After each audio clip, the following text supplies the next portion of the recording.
Islamiyah, Ra'isul Muassisati, Ra'isul Qaryati, Ra'isul Jami', Ra'isul Maqatiyati, Ra'isul Lajna, Ra'isul Al-Jalasa, Ra'isul Madrasati, Al-Ustad wal Ustadah, wa Jamil Ashabil Ahibbu. Alhamdulillahilladzi an'ama alaina nikmatal iman wal Islam. Wassalatu wassalamu ala asyrofil anam Sayyidina Muhammadin wa ala alihi wa sahbihi ajma'in, amma ba'du. Ayyuhal ahibbatu fillah, hayya bina nashkurullah ta'ala alladhi qad a'tana jami'a ni'amihi wa minanihi alaina hatta nastati'a an najtami'a fi hadzal makanil mubarak. Thaniyan, nusalli wa nusallimu ala sayyidina wa habibina Muhammadin sallallahu alaihi wasallam wa ala alihi wa sahbihi ajma'in, amma ba'du. Ayyuhal ahibbati fillah, uqaddimu amamakum khutbatan qasiratan tahtal mawdu' ahamiyatut ta'allum. Kullu hadha laysa illa li amrin asatidatina al-mahbubina asallahu ayyufikum asaqul amin.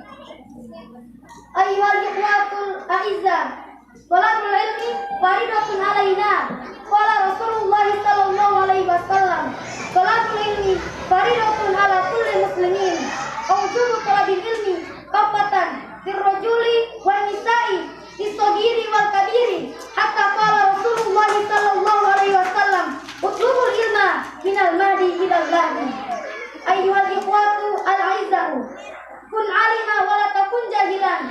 Ya Allah ta'ala fadala ibadahul alima alal jahili, kama qala ta'ala fi kitabihil karim, yarfa'illahu alladhina amanu minkum walladhina utul ilma darajat. Ayyuhal ikhwatu al-a'izza'u, qala sa'iru at-ta'alluma fi waqti shogori kan nafsi alal hajar, wa ta'alluma fi waqti kibari kan nafsi alal ma. Ayyuhal ikhwatu al-a'izza'u, walakin la budda lana an natadakkaru bi anna al-ilma bighairi amalin la faidata laha, kama qala al-ilmu bila amalin kastajari bila samari. Idan hayya bina na'mal bima alimna wa nabda min anfusina. Ayyuhal ahibbatu fillah, idza wajadtum khata' fi kalami kullu dzalika minni, wa idza wajadtum sawaban fa min Allah. Wa akhiran hadanallahu wa iyyakum ajma'in. Wassalamualaikum warahmatullahi wabarakatuh. Hadirin wa hadirat yang sama-sama dimuliakan oleh Allah Subhanahu wa taala. Pada kesempatan ini saya ingin menyampaikan sebuah ceramah yang berjudul Esensi Agama Adalah Nasihat. Rasulullah Shallallahu Alaihi Wasallam pernah ditanya mengenai esensi diri, yaitu agama. Kemudian beliau menjawab dengan jawaban yang singkat, padat, bermakna. Beliau mengatakan dengan bahasa yang repetitif, "Ad-dinu an-nasihat." Din esensinya adalah agama. Din esensinya adalah nasihat. Orang yang beragama atau keberagaman kita akan selalu menentukan jauh mana kita menarik dan menyampaikan nasihat. Nasihat tidak lain adalah meluruskan akidah yang menyimpang, membersihkan dan memurnikan akidah yang kotor, dan meluruskan amalia-amalia yang jauh dari keikhlasan. Singkatnya, kata din adalah pedoman untuk meluruskan kehidupan kita. Oleh karena itu, Allah Subhanahu wa taala sangat jelas di dalam Al-Qur'an surah Al-Ghafir. A'udzu billahi minasyaitonir rajim. Bismillahirrahmanirrahim. Wal 'asr innal insana lafi khusr illa alladziina aamanu wa 'amilus shalihat wa tawassaw bil haqqi wa tawassaw bis sabr. Artinya, demi masa sungguh manusia berada dalam kerugian kecuali orang-orang beriman dan melaksanakan kebajikan, serta orang-orang yang saling memberikan nasihat untuk kebenaran dan saling menasihati untuk kesabaran. Quran surah Al-Asr ayat 1 sampai 3. Hadirin yang dimuliakan oleh Allah Subhanahu wa taala, hidupnya orang-orang yang saling memberikan nasihat, mereka yang tidak akan rugi hidup di dunia ini. Yang tidak akan rugi ialah orang-orang beriman dan orang-orang yang saling memberikan nasihat. Makanya Allah Subhanahu wa Ta'ala menyindir dengan sangat sarkastik. Orang yang beriman tetapi tidak melakukan apa-apa ketika kemungkaran hadir di tengah kita, maka Rasulullah SAW menyebutnya sebagai syaitanul ahras, yaitu setan bisu. Untuk memberikan sedikit penjelasan yang ilustratif tentang ad-dinu an-nasihatu yang merupakan esensi keberagaman kita, izinkan saya mengutip salah satu lembaran episode ketika Islam hadir di bumi Andalus. Pada saat itu yang merintah adalah Khalifah Abdurrahman an-Nasir. Pada saat yang sama hidup seorang ulama yang bernama Syekh Nursin Said. Pada saat itu Khalifah an-Nasir ini sangat sibuk membangun bapaknya, sangat sibuk membangun kota Cordoba, sangat sibuk membangun infrastruktur dalam negeri, sampai-sampai beliau tidak sempat untuk sholat berjamaah. Persoalan ini menjadi sangat serius ketika umar atau pemimpin kita sudah tidak mempunyai waktu dan ruang untuk berkomunikasi kepada Allah Subhanahu wa Ta'ala. Hadirin wahabi yang dimuliakan oleh Allah Subhanahu wa Ta'ala. Puncak dari kesibukan itu, beliau sudah tidak sempat sholat Jumat 3 kali Jumat. Beliau sudah tidak terlihat hadir di majlis ketika itu. Persoalan ini menjadi sangat serius bagi masyarakat dan umat pada waktu itu. Alhamdulillah, pada Jumat keempat beliau hadir dan kehadiran beliau dimanfaatkan secara bertanggung jawab oleh Syekh Nursin Said yang bertindak sebagai khatib pada waktu itu. Beliau menjadi imam masjid ketika itu dan khutbah yang disampaikan jauh dari kebencian, tetapi datang dari keikhlasan dan bertanggung jawab sebagai seorang ulama untuk menyampaikan nasihat. Maka isi dalam nasihatnya dibacakan penggalan surah Asy-Syu'ara. A'udzu billahi minasy syaithanir rajim. Atabtununa bikulli ri'in ayatan ta'budun wa tattakhiduna maqami'a la'allakum taqludun wa idza batastum jabbarin. Artinya, apakah kamu mendirikan istana-istana pada setiap tanah yang tinggi untuk kemudahan tanpa kamu tempati, dan kamu membangun benteng-benteng dengan harapan kamu hidup kekal, dan apabila kamu menyiksa maka kamu lakukan secara kejam dan bengis. Quran surah Asy-Syu'ara ayat 128 sampai 130. Hadirin yang dimuliakan oleh Allah Subhanahu wa Ta'ala. Setelah Jumat, semua orang merasa bahwa apa yang disampaikan oleh Syekh Nursin saat itu sangat tertuju dengan menukik oleh Khalifah an-Nasir. Kemudian Khalifah an-Nasir meminta pendapat kepada putranya, yaitu Al-Hakam, yang telah akan menjadi penggantinya. Putraku, bagaimana menurut pendapatmu terhadap apa yang disampaikan oleh Syekh Nursin saat yang tadi? Reaksi Al-Hakam adalah reaksi yang normal pada umumnya. Ketika seseorang dikritik, dia tidak akan menerima. Disinilah tidak gampangnya kita menerima nasihat. Oleh karena itu, mengapa Rasulullah SAW tadi menjawab bahwa esensi agama adalah nasihat. Dan siapa yang bilang bahwa menyampaikan nasihat itu mudah? Justru sangat susah, karena banyak pertimbangan yang muncul kepada diri kita ketika ingin menyampaikan nasihat. Kata Al-Hakam, ayahku, ulama seperti yang Munzir bin Sa'id itu berbahaya, harus segera kita keluarkan. Akan tetapi yang menarik adalah reaksi dari Khalifah an-Nasir itu sendiri. Anakku, kamu keliru, kamu salah. Justru ulama seperti Syekh Munzir bin Sa'id itu harus kita jaga kehormatannya, harus kita jaga mimbar khotibnya, karena disitulah merupakan mahkota keulamaannya yang harus memberikan nasihat kepada kita. Kamu keliru, justru anak sama sekali tidak tersinggung apalagi marah terhadap nasihat yang tadi. Akan tetapi justru itu yang harus disampaikan dan harus saya terima. Seraya Khalifah an-Nasir berkata kepada putranya, "Bal yusalli bin nasi ayatuhu insyaallah." Yang artinya, biarlah Syekh Munzir bin Sa'id tetap menjadi imam salat kita, tetap menjadi imam khotib kita selama kita hidup, dan kelak nanti kamu menjadi pemimpin negeri ini. Biarlah kita jaga kehormatannya dan kewajiban keulamaannya. Hadirin yang dimuliakan oleh Allah Subhanahu wa Ta'ala. Beberapa waktu kemudian Allah Subhanahu wa Ta'ala menurunkan ujian di kawasan Andalus. Seketika itu Allah Subhanahu wa Ta'ala menurunkan musim kemarau yang sangat panjang, mencari air susah, peternakan banyak yang mati, dan pertanian banyak yang gagal. Situasi seperti ini, sehebat apapun penguasa itu, tetapi dia tidak akan bisa menciptakan setetes air sekalipun. Dan untuk membuka kuasa kegaiban Allah Subhanahu wa Ta'ala hanya dengan sholat istighfar. Karena Allah Subhanahu wa Ta'ala sedang mengunci dalam surah Luqman. A'udzu billahi minasyaitonir rajim. Inna Allah indahu ilmus sa'ah wa yunazzilul ghaith. Artinya, sesungguhnya ada pada genggaman Allah Subhanahu wa Ta'ala kapan kiamat itu tiba dan kapan hujan itu diturunkan.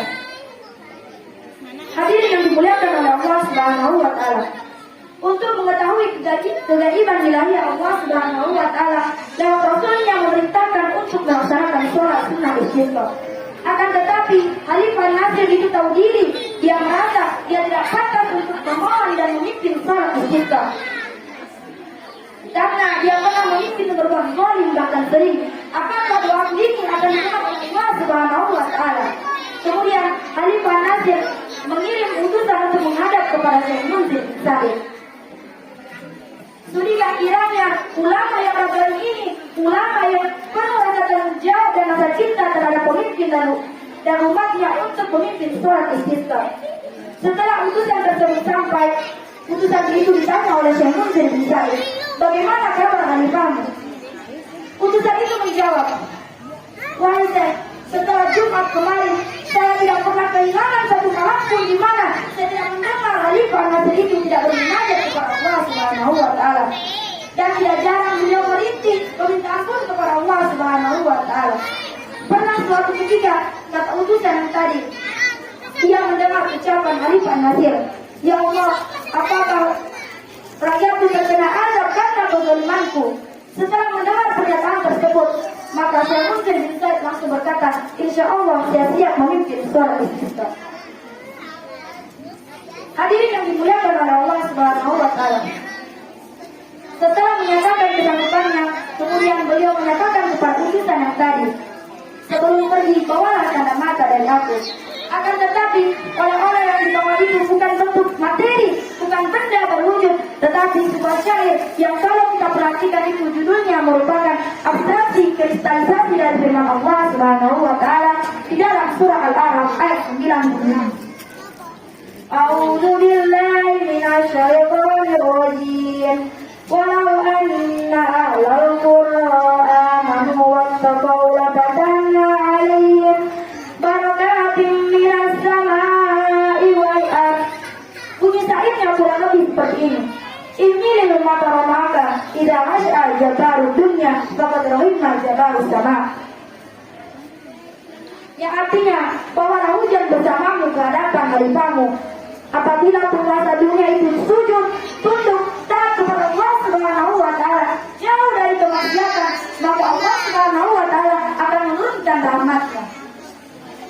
Hadirin yang dimuliakan oleh Allah Subhanahu wa Ta'ala, apabila penguasa itu takut kepada Allah Subhanahu wa Ta'ala, tidak menghubungi perintahnya, tidak mengabaikan dan mengasapkan perintahnya, maka Allah Subhanahu wa Ta'ala akan menurunkan rahmat-Nya.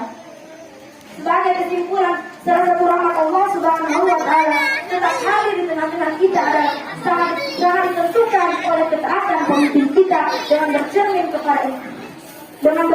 kepada interaksi keberagaman antara Syekh Munzir bin Sa'id dan Khalifah Nasir.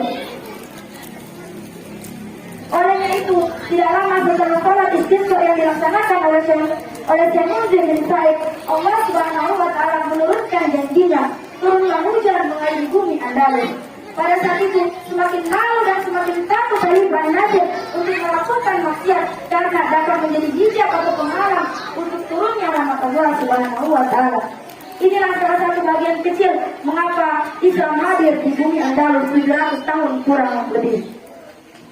Bukan karena manusianya seperti malaikat, itu tidak mungkin. Bukan karena penguasanya seperti malaikat, itu juga tidak mungkin. Dan bukan karena ulamanya seperti Rasul, itu juga tidak mungkin. Tetapi, kenapa itu bisa terjadi? Karena Khalifah Nasir siap dinasihati dan Syekh Munzir bin Sa'id bertanggung jawab untuk menyampaikan nasihat. Hadirin yang dimuliakan oleh Allah Subhanahu wa Ta'ala, mungkin hanya ini ceramah yang dapat saya sampaikan. Mohon maaf bila ada kata-kata yang salah. Unsur makola walatan unsur makola. yang lihat siapa yang menyampaikan. Wallahu muwaffiq ila aqwamit thoriq. Wassalamualaikum warahmatullahi wabarakatuh. Leader of Darul Madinah Modern Islamic Boarding School, the Honorable Chief of Committee of Darul Madinah Islamic Boarding School, the Honorable Headmaster of Junior High School, the Honorable Headmaster of Elementary School, the Honorable Headmaster of Kindergarten, the Honorable Chief of Ceremony, and all my beloved audience. Alhamdulillah, Malikil Haqqil Mubin, Allazi habana bil imani wal yakin. Allahumma sholli ala Sayyidina Muhammad, Khatamil Anbiya'i wal Mursalin, wa ala alihi thayyibina wa ashabi ahwari ajma'in wa man tabi'ahum bi ihsani illa yaumiddin, amma ba'du. First of all, let us praise and thank the presence of Allah Almighty, the Lord of the world, the joy of all of us can still gather in this place, with all the memories and all in the good heart. Not forgetting salawat and greetings before all to the Prophet Muhammad sallallahu alaihi wasallam, who has brought out of the dark ages to the era bright light today, namely Islam. May we all get invitation on the end. Okay, I'm standing here to deliver a campus sentence with the title, Build for Respect and Respect. Though people in this world is nothing perfectly, neither physical or way or thinking. Neither perfectly that may come from Allah to test our patience. Majority people didn't realize their flaws until they like to ridicule to other people, without thinking if their self is not perfect. As a person not perfectly, we must be mutual respect to other person.